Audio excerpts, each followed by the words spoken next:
know that these two people did not know what Reverend Eve didn't even know that Reverend Jackie was going to give that. So how perfect when our mind is stayed on the Spirit is the service then.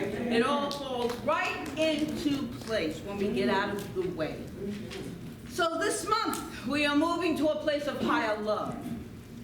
And that song that has moved us on so well and so beautifully called us to do.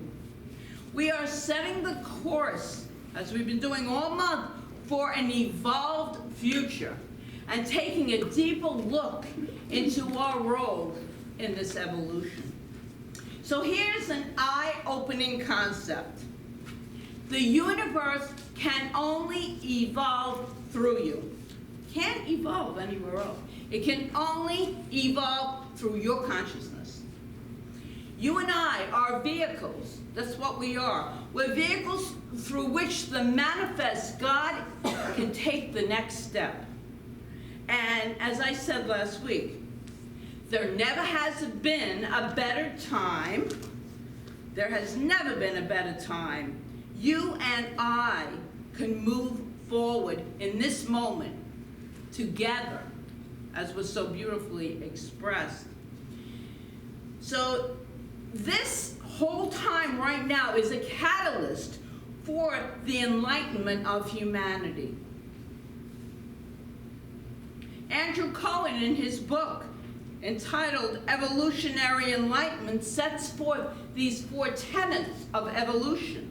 And we explored 2 of them already, and this whole month has been about this evolution in consciousness, this evolution in humanity. So today we're going to explore the other 2, but before we do, I want to recap.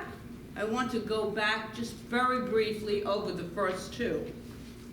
The first tenet, these are the tenets. The first tenet is the clarity of intention. We did a visioning at the last week in December for this year of 2022. So the first tenet of evolutionary enlightenment then is the idea that there is a true power in our clarity of intention. Not just any intention, however, but one very, very specific intention. And that is the intention to evolve. The clear, laser-focused intention to live from the authentic self. To deepen into our God consciousness that we each and every one of us have. And so that leads us to the second tenet. The second tenet of evolutionary enlightenment is the power of volition, which is our choice, free will, our choice mostly we focused on last week. I call it the power of taking responsibility, which can at times be really daunting.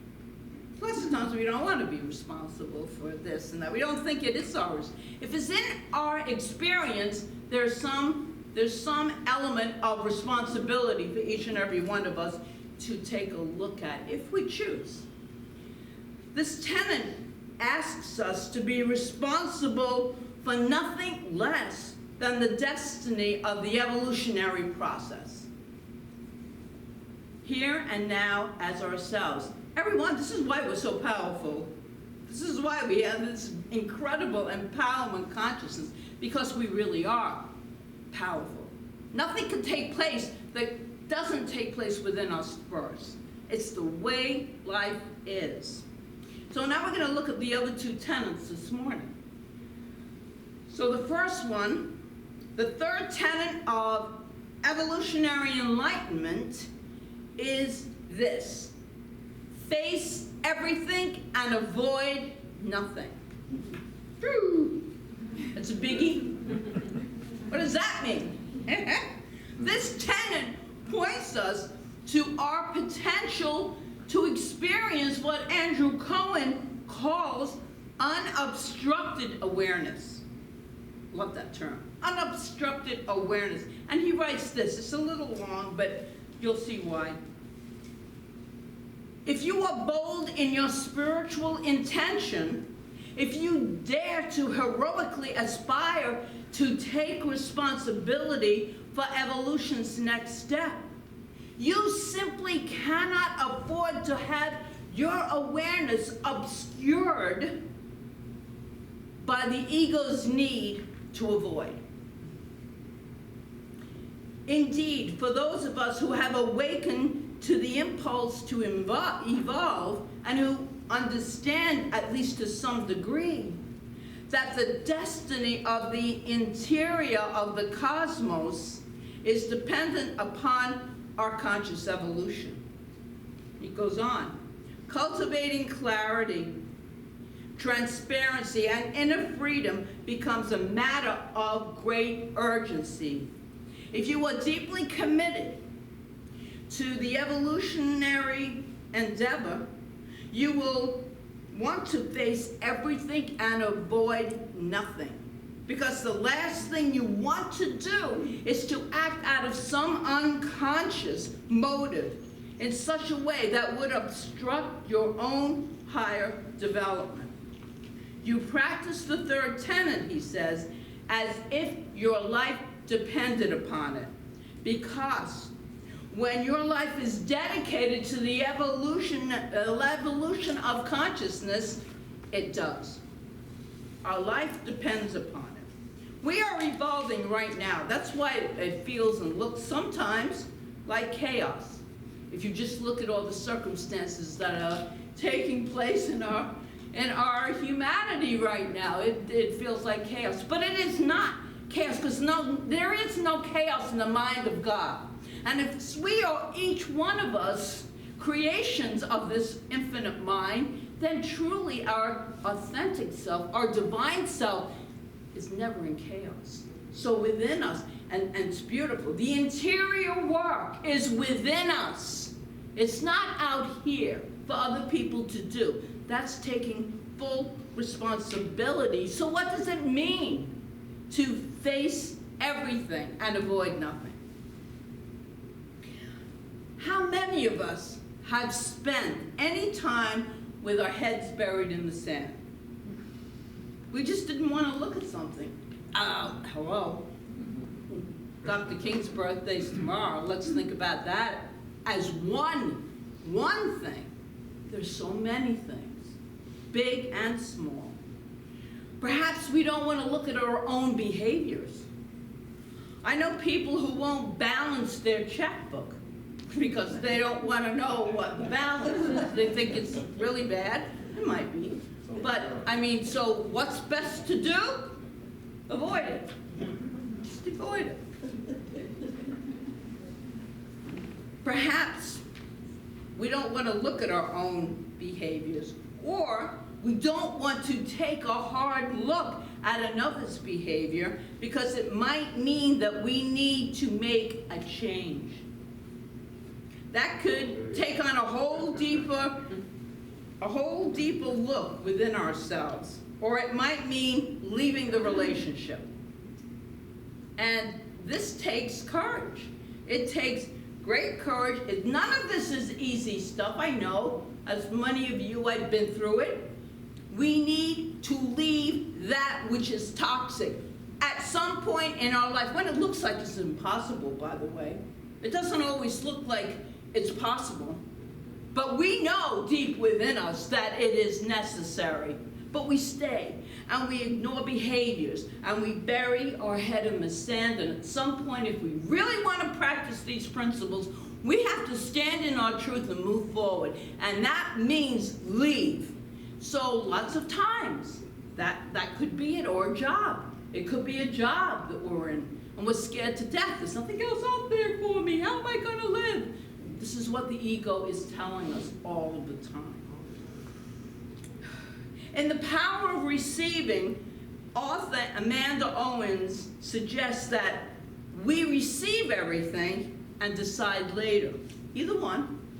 As long as we're opening our awareness and not burying our head in the sand. She writes that this means we receive all of the data from our environment, including the inner environment of our feelings, and then we can decide later what to do with what we have received. Sometimes that's better. Either way, opening up your receptors helps you to be better informed about what you do want and what you do not want. That's how I make most of my decisions. What I want and what I don't want. If you're in something where it's like, I really don't want this, just know that on the other side of that is what you really want, truly. And then the more likely you will be to make the appropriate choices. It takes courage to be honest with yourself. It really does. I know this. And it can be painful to fully experience your feelings about an unrewarding job or the effects of a destructive relationship.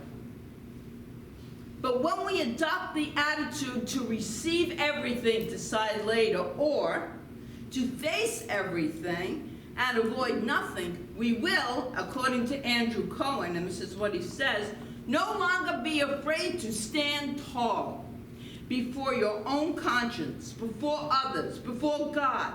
This is because you are no longer hiding anything from yourself. Oh, I just have to stop there. How many of us walk around, like most of my life, hiding things from me when I know they're there? But I'm not paying that any attention. But I know it's there. I'm hiding from it. A lot of us do that. Well, it's time to take responsibility. Back to Cohen. Through this noble practice, you will cultivate integrity, that's for sure, and discover the kind of soul strength that only comes from fearlessly facing the truth. The instinctive defense mechanisms, he says, that the ego hides behind will crumble, true, and yourself and your soul will become a transparent vehicle through which the evolutionary impulse can work in the world. That's how we show up, standing in our truth, all that we are, hiding nothing from ourselves, nothing. It's the freedom that comes with that is amazing. Because the ego will tell you how absolutely rotten you are. Oh, you gotta hide that. And I know this from experience. You gotta hide that. That is the deepest, darkest secret. No one is going to like you if they ever found that out about you. You don't even like yourself. And it's like this thing you make up. When it's really not that bad. But taking the responsibility gives us that freedom to move forward as we are, our authentic self, and accept ourselves with everything that's involved in that. Which moves us to tenet 4, the process perspective. Everything in life is a process, right? Now about the 4th tenet. Ernest Holmes states this in Science of Mind. Our faith does not burst forth fully orbed, O-R-B-E-D. It does not burst forth fully orbed. It's a process. Everything's a process. Well, neither does our enlightenment. In fact, it is a process. More than the idea that your enlightenment is a process, your life is a process. When you look back, it's the greatest teacher. When you look back and see all those different, and you've been doing the work. You've been doing this work on yourself, of being honest with yourself, of really deepening into your divinity, your authentic self, which is this spirituality. It's like, I see what they mean when they say it's all good. Because it really is. In true reality. So the 4th tenet is that process perspective. And Cohen writes, it points us directly to the liberating viewpoint that emerges when we see every aspect of our human experience. The 4th tenet compels us to break through the habit of compulsive personalization. I love that. Personal compulsive personalization that so many of us are so painfully trapped in. That's from Cohen. When we are looking through the lenses of the fourth tenet, we realize that all events, all experiences, both internal and external, are products. It's all a product of an evolutionary process. And we see those events and experiences from that perspective of that process, rather from the vantage point of our personal egos. So when we say life doesn't happen to me, but happens for me, that is the process. Everything in our life, that it's all a matter of choice of how we wish to see it. Everything in our life that has unfolded so far has happened for us to bring us to this point, and we continue to evolve. That's Spirit's nature. That's the divine energy. God, that's the nature, is to evolve, to become more of. So then it's our true nature. We will be who we are, always, with our hopes, our dreams, our emotions, our joys, our sorrows, etc. They're not going to go away. We're having a human experience. But we can see our personal lives and experience from the perspective of a higher cosmic process. There will be, this means that there will be space around all those things that are arising up. A newfound space in which you can make the appropriate choices, informed by a greater context, which means we are so much more than just these human forms. And that is what the basis of this spiritual teaching is all about. That we are divine beings, which means that we are so much more than what we think. Our ego thinks we are. We truly, truly are. And that's what the process perspective is. A bigger context from the perspective to see your personal experience, which at times can seem overwhelming, with an infinitely larger context, the drama of your personal desires. Aren't you tired of drama? Of our personal desires. There's so much drama. No more drama. As least drama as we can experience anyway. There's no drama in our divine self, so what the heck? Just connect with that.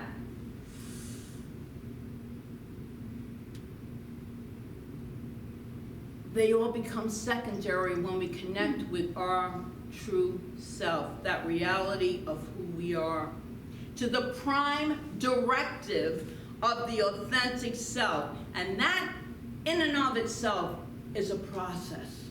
It's a process that we arrive at.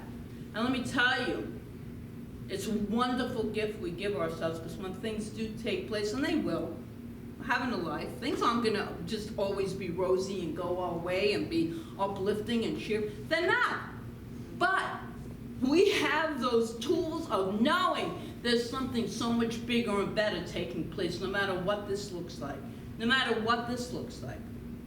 So Cohen tells us again, as we identify with the impersonal energy, that's God, an intelligence that is driving the creative process, of which this logo is a symbol of the science of mind, which is the creative process. And there's thought in the top third. You see it's divided into three. That's us in the middle, by the way.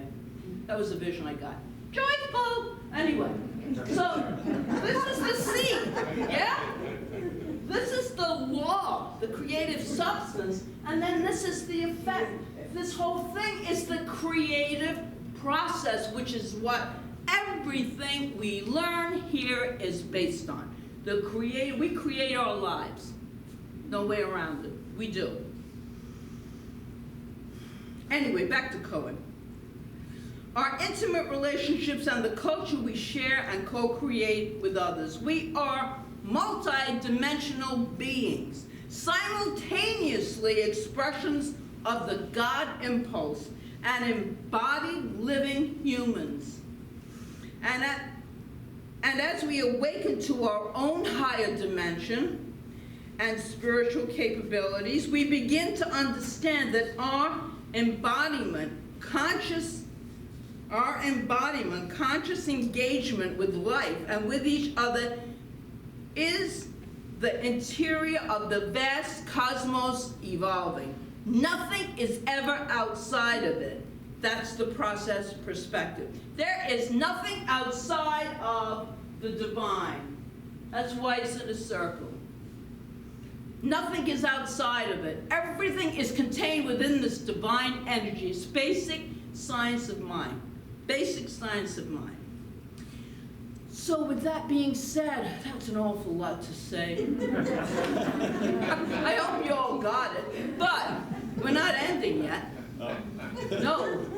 No, God forbid we end that soon.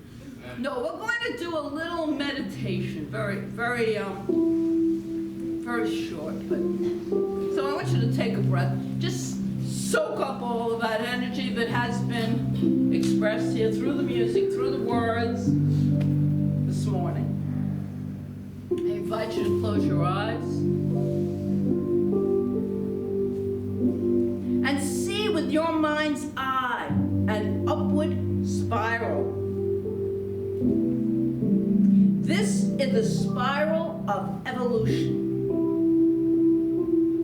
See yourself and about 1 million of your fellow travelers on this journey through time and space, standing together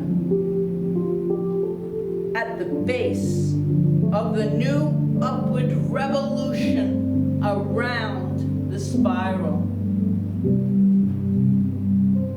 You are not standing at the beginning of this spiritual spiral, nor at the end, but rather you're someplace in the middle of this spiral of evolution.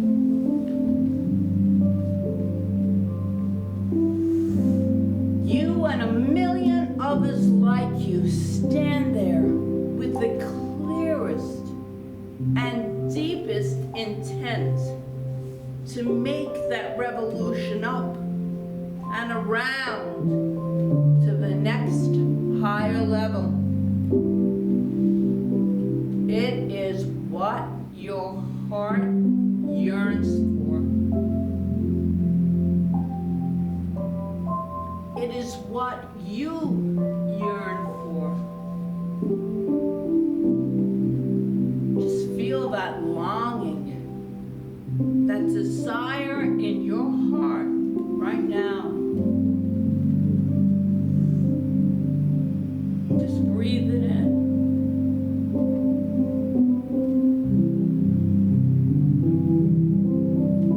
And with that deep, deep desire to take this trip upward, you are absolutely aware of your individual personal responsibility in bringing the evolution about. It is not someone else's job. It is your job. It is our job.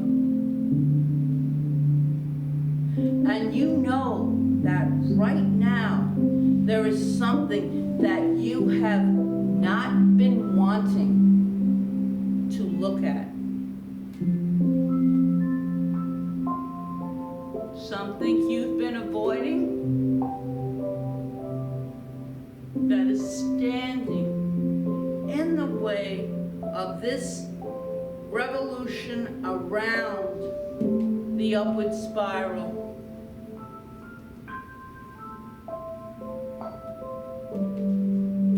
In this sacred and holy place, take a look at it now, just for a moment.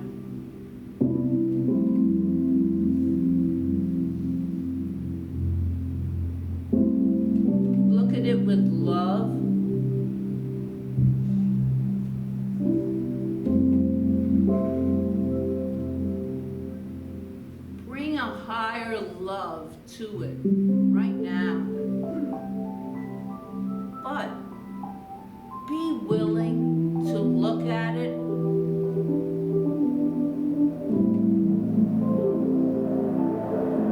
and let yourself be brought to a new place in consciousness.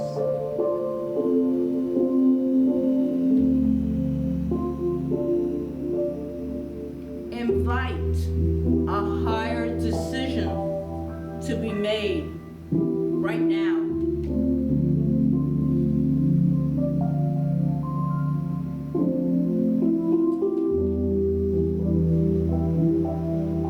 And finally, take a few steps back from your individual life and look at it in the context of this spiral you are on. See every scene, every activity, every occurrence,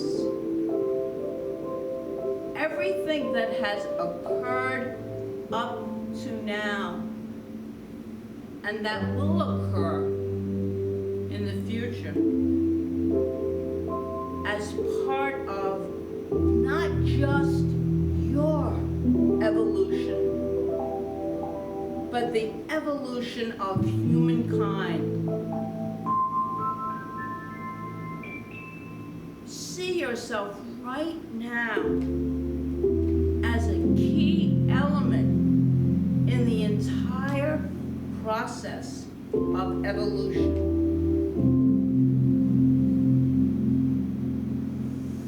We are each one